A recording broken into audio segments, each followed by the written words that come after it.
যত বেশি ভণ্ড হবেন সার্কেল তত বড় হতে থাকবে, যত বেশি সৎ হবেন সার্কেল ছোট হতে থাকবে। এখানে ভণ্ড বলতে বোঝানো হচ্ছে কৃত্রিম, মিথ্যা বা মুখোশধারী মানুষদের, আর সৎ বা সত্যবাদী অর্থে বোঝানো হয়েছে সৎ, সরল এবং স্পষ্টভাষী মানুষদের। সবাইকে আরও একবার স্বাগত ফিয়াদা টকারে। সত্য বনাম ভণ্ডামি সার্কেলের আয়নাটা একটু দেখে নিতে চাই। মানুষ সামাজিক প্রাণী, এটা তো আমরা সবাই জানি। আমরা একে অপরের সঙ্গে মিশে থাকি, বন্ধন গড়ি, সম্পর্ক গড়ে তুলি। কিন্তু আজকের সমাজে একটা অদ্ভুত বাস্তবতা আমাদের চোখে পড়ে। যত বেশি কেউ সত্যভাষী হয় তত বেশি একা হয়ে পড়ে। আর যেসব মানুষ নিজের মনকে গোপন রেখে মিথ্যার মুখোশ পরে জীবন কাটায়, তাদের চারপাশে সারাক্ষণ মানুষ ভিড় করে। এই দ্বৈততা কিভাবে তৈরি হয়? কেন সৎ মানুষদের চারপাশে মানুষ কমে যায়? আর কেনই বা ভণ্ডদের চারপাশে সার্কেল বড় হয়ে যায়? এই বিষয়গুলো আমরা একটু গভীরে গিয়ে আলোচনা করব।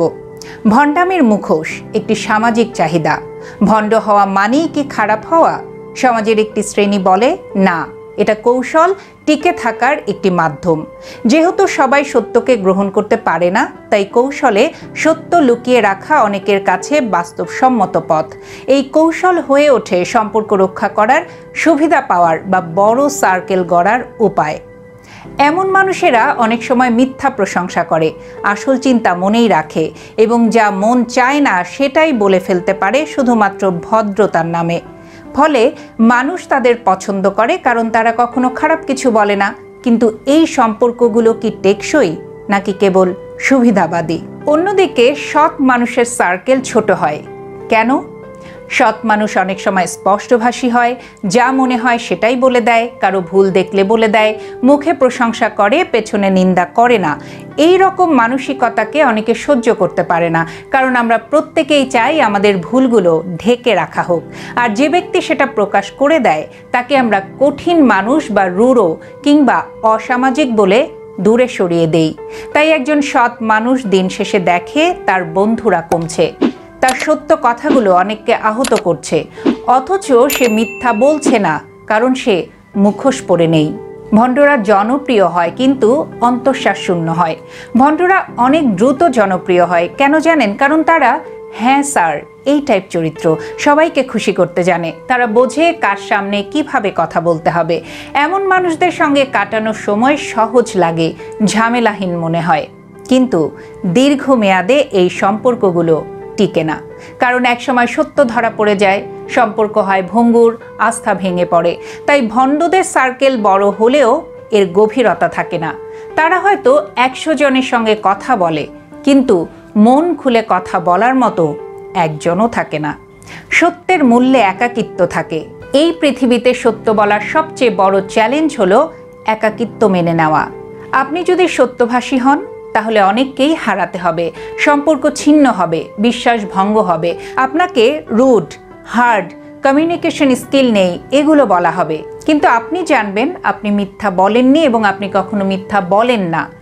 এই একাকিত্বকে মেনে নেওয়া একটা সাহসের কাজ, কারণ আপনি জানেন একা থাকা মেনে নেওয়া যায়, কিন্তু নিজের বিবেকের বিরুদ্ধে যাওয়া যায় না। মুখোশ নয়, মুখোমুখি হওয়াই বীরত্ব। একজন সাহসী মানুষ মুখোশ পরে না, সে যা তাই থেকে যায়। সত্য বলা, স্বচ্ছ থাকা, এটাই তার অস্ত্র, এবং এই সত্যের দাম কেউ দেয় না আজকাল। তাই সৎ মানুষরা হয়তো ধীরে ধীরে একা হয়ে যায়, কিন্তু তারা শান্তিতে ঘুমাতে পারে, আত্মতৃপ্তিতে বাঁচে। তারা জানে যারা তাদের পাশে আছে তারা মুখোশের প্রেমে নয়, সত্যের প্রেমে পড়ে পাশে আছে। এই সার্কেল ছোট্ট হলেও খাঁটি হয়। ভণ্ডদের মধ্যে নিরাপত্তাহীনতা থাকে। বড় সার্কেলের মধ্যে থেকেও ভণ্ডরা কখনোই পুরোপুরি শান্তি পায় না, কারণ তারা জানে কেউই আসলে তাদের আসল চেহারাটা জানে না। তারা আতঙ্কে ভোগে, যদি কেউ জেনে যায় আমি আসলে কি। এই ভয়ের ভিতর দিয়ে তারা সব সময় একটা চাপা মানসিক টানাপোড়েনে ভোগে। অন্যদিকে সৎ ব্যক্তি জানে আমি যা তাই, কাউকে প্রমাণ করার কিছু নেই। এটা আত্মবিশ্বাস তৈরি করে, যেটা হাজার লোকের প্রশংসায়ও পাওয়া যায় না। সার্কেলের মাপ নয়, আসলে মান জরুরি। এমন অনেক সময় আসে যখন আমরা ভাবি আমার বন্ধু সংখ্যা কম, কেউ পাশে নেই, মানে আমি ভালো মানুষ না। না, এই ধারণা একেবারেই ভুল। আসল কথা হলো কারা আছে, কতজন আছে সেটা না, কারা সত্যিকারের পাশে আছে সেটাই গুরুত্বপূর্ণ। আপনি যদি এমন 2-3 জন সৎ বন্ধু বা শুভাকাঙ্ক্ষী পান, তাহলে সত্যকে মেনে নেন, সমালোচনাকে ভালোবাসে এবং সত্য বললে রাগ না করে বরং গ্রহণ করে, তাহলে বুঝবেন আপনি ভাগ্যবান। সত্যকে ভয় পায় সমাজ। দুঃখজনক হলেও সত্য, সমাজ অনেক সময় সত্যভাষী মানুষকে ভয় পায়, কারণ তারা জানে সত্য বলার মানুষকে ম্যানিপুলেট করা যায় না। তাদের দিয়ে চাটুকারিতা করানো কখনোই সম্ভব হয় না। তারা নেতা হয় না, কিন্তু তাদের চিন্তা নেতা হয়ে ওঠে। সমাজ চায় আজ্ঞাবহ, চায় মুখোশধারী, ফলে সত্যভাষীরা হয়ে যায় অপ্রিয়। কিন্তু ইতিহাস সাক্ষী দেয়, যারা সত্য বলেছে তারা সময়ের পরে হলেও সম্মান পেয়েছে। তারা ছিল সমাজের বিবেক। জীবনে কখনো কখনো এমন একটা সময় আসে যখন সিদ্ধান্ত নিতে হয়, আপনি কোন পথ বেছে নেবেন। আমি কি নিজের বিবেককে সন্তুষ্ট রাখবো নাকি সমাজকে? আমি কি সত্য বলবো নাকি চুপ থেকে বড় সার্কেলে থাকবো? এই জায়গায় দাঁড়িয়ে আপনাকে ঠিক করতে হবে আপনি কার সঙ্গে চলতে চান, হাজার মুখোশের ভিড় না কয়েকটি খাঁটি মুখ। অন্যদিকে মুখোশধারীরা বাইরে থেকে সুন্দর, ভিতরে ফাঁকা। সার্কেল বড় না ছোট সেটি আসলে আসল কথা নয়। আপনি কতটা খাঁটি, কতটা নির্ভেজাল, সেটাই আপনাকে সার্থক মানুষ করে তুলবে। সততা কঠিন কিন্তু সম্মানের পথ, ভণ্ডামি সহজ কিন্তু আত্মধ্বংসের রাস্তাও বটে। আপনি কোনটি বেছে নেবেন, সিদ্ধান্ত আপনার। ভালো থাকবেন সবাই। আবারও নতুন কোনো বিষয় নিয়ে খুব দ্রুত ফিরে আসবো। চোখ রাখবেন ফিয়াদা টকারে।